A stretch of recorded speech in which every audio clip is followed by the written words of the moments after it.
10% of the way on the journey, that there's an awful lot more to do, and that what we're seeing is that the world is changing in an even more faster pace, and those issues are around kind of much more extreme weather patterns, the fact that everywhere I go in the world people talk about it's really difficult to attract labour to want to work in the food supply chain. So we can see these changes. So it's about how do we become much more reactive and able to adapt to change, and what does that look like in terms of building that resilience of the supply chain.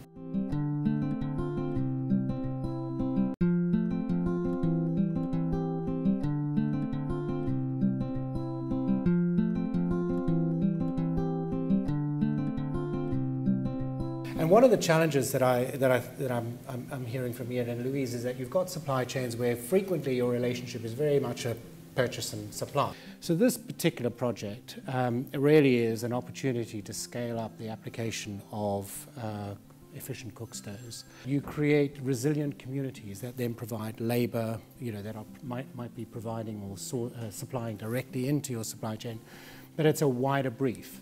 And then again, the other issue that's come up in everything that everyone said is how do you measure the outcome, the social impact. And particularly with the cook stoves, it's primarily there about health within the homes where smoke inhalation has been an issue, and also the time that children and women are spending on collecting wood for the daily meal or the daily cooking being dramatically reduced.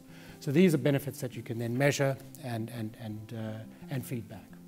And hopefully also make this offsetting activity more meaningful to customers that then sort of understand that this is a form of finance that generates a range of resilience benefits. What's great about that? More kids go to school. That means a more educated workforce for the future. And for those mums, it means they're not off work. Yeah. They're at work because they've not got the health problems, so less absenteeism, greater productivity. It's a win-win.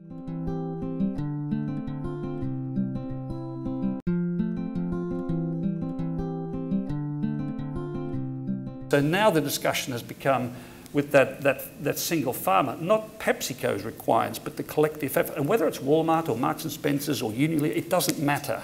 It says that when you look at the collective sourcing, you can build this resilience. So I think, and with that, we can start to touch those macro, the farm capability, which take us into the future, and the localised, which are critical priority areas that you need to address, whichever crop or wherever geography. They will be different. What I'm trying to describe in the case of Kenya is how you need a more holistic approach, which says actually we need to be running several simultaneous projects in this particular locality if we're to address water stewardship, if we're to address good agricultural practice, if we're to address driving a more resilient community.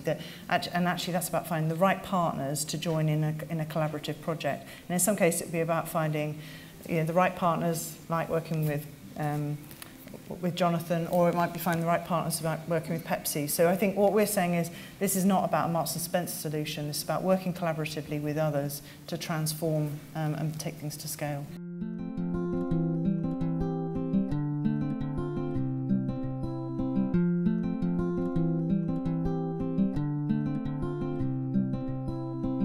Some work that we did with Marks and Spencer's and their partnership, given partnerships are key to this, with UNICEF, looking of course to protect children. But in this particular instance, Bangladesh is on the apparel supply chain for M&S, and it is a country that I'm sure everybody here realizes is stressed and increasingly stressed by climate change. More than 80% of people in Bangladesh rely on firewood for cooking and use generally very inefficient stoves. So this was a project that involved UNICEF, GIZ, which is German development aid organizations, and ourselves to take fuel-efficient cook stoves into 1 or 2 regions. You used the word pilot, but there's a real sense of scaling up and the opportunity to scale up literally to millions of people through this project.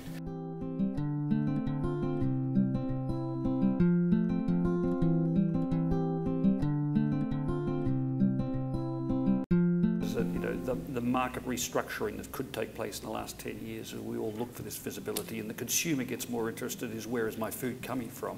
I think that's the hidden piece of sustainability of getting visibility actually back to the farm base, because people are interested, and therefore the Cargills and the ADMs and the rest of them to name, and there's, we'll have to respond to some of that. The language is shifting to risk, and it's a language that business really understands, knows how to calibrate, knows how to respond.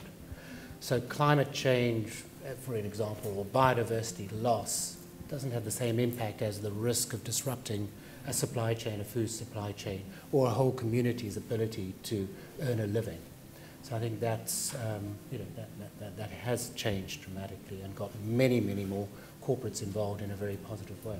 Right. I would just say it's to be welcomed, isn't it? The more businesses that engage and go with us on the journey, the better it is that we'll be able to make transformation.